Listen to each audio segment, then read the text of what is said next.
let's dive right into this explainer on the ultimate revenge saga, Alexandersson silencing Brann Stadium. You know, football is so often painted as this beautiful game of romance and poetry, right? But today, we're looking at pure, unfiltered revenge.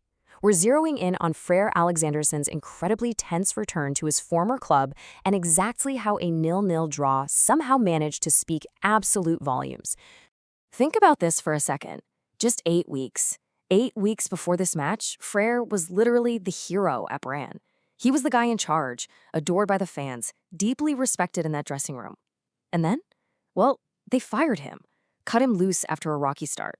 Fast forward just a tiny bit, and there he is, walking right back into their stadium, but this time wearing the enemy colors of Rosenborg. And let's be real, he didn't come for a friendly visit. He was there to prove a massive point to the exact same people who had just shown him the door. I mean, just listen to the words of Brann's captain, Pallesen Knudsen, right before kickoff. He flat out said, "Now Freyr is coaching Rosenborg, we are enemies." Wow. You almost never hear professional players speak this bluntly about a manager they were taking orders from just 2 months prior. It completely strips away all that usual, media-trained politeness. It tells you exactly how high the psychological stakes were before a single ball was even kicked. Okay, we gotta look at this managerial merry-go-round because it's wild. 8 weeks ago, Brann sacks Alexandersson. But wait, just days later, Rosenborg is secretly chasing Erik Hornland for their vacancy. That completely falls through, and then, incredibly, 7 weeks ago, Brann rehires Hornland, a guy they had previously let go. With Hornland officially off the market, Rosenborg pivots 6 weeks ago and snaps up the freshly sacked Alexandersson. It's this brilliant, beautifully messy web of crossed paths. You literally could not script this stuff if you tried. Which brings us to this absolutely crucial number, 0. That's the exact number of goals conceded by Freyr at Rosenborg prior to this match. Since he took the reins, his new team had been completely unstoppable, just an undefeated defensive wall. Which, turned his return to Brann Stadion into a literal live television job interview to show his former employers exactly what they threw away. All right, moving into part 1, a tactical chess match. Right from the first whistle, the tactical contrast was just stark. You could practically cut the tension with a knife. Brann came out absolutely flying, right? They threw bodies forward, employed this desperate high press, winning corner after corner against the man they rejected. But Rosenborg's setup, Freyr built an absolute fortress. They just sat in this deep, incredibly compact block. Brann pushed, they pressed, but every single cross was met with a resolute, frustrating clearance by a Rosenborg backline that was clearly riding that new manager bounce. So what's staggering here is, again, the number 0. 0 shots on target for Brann in the entire first 45 minutes. The stats don't lie. It proves that while Brann had the lion's share of the ball, and honestly all the aggressive intent, Freyr's defense absolutely refused to blink. It was just a defensive masterclass in frustrating an incredibly emotionally charged opponent.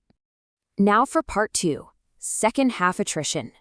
So as the minutes ticked by, you could see physical attrition really start to limit both squads. Neither team was operating at 100%. Brann was missing key cogs. Jonas Torsvik and Nana Boakye were both out dealing with knocks. On the flip side, Rosenborg didn't have their main man up top, striker Dino Islamovic, who was nursing a calf injury. And this mutual fatigue, it basically forced Brann to completely abandon their intricate play and just start slinging these hopeful long balls into the box.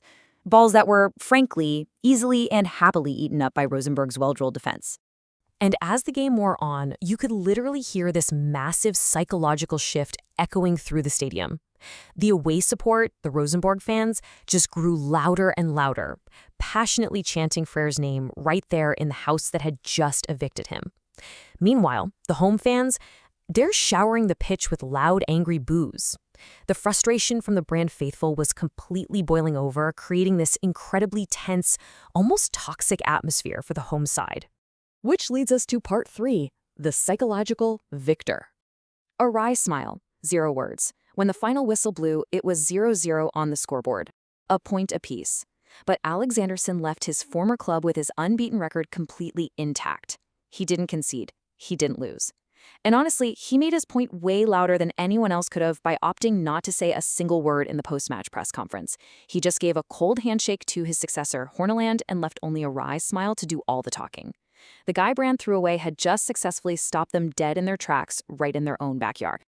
If we look at the bigger picture here on the table, this straw leaves Brann totally stalling in 9th place with 19 points.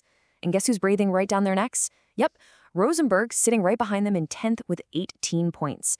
It just feels like a massive win for Rosenborg's momentum as they dream of a top-half charge, and a bitter, really frustrating loss of 2 points for Brann, who are left wondering what on earth could have been.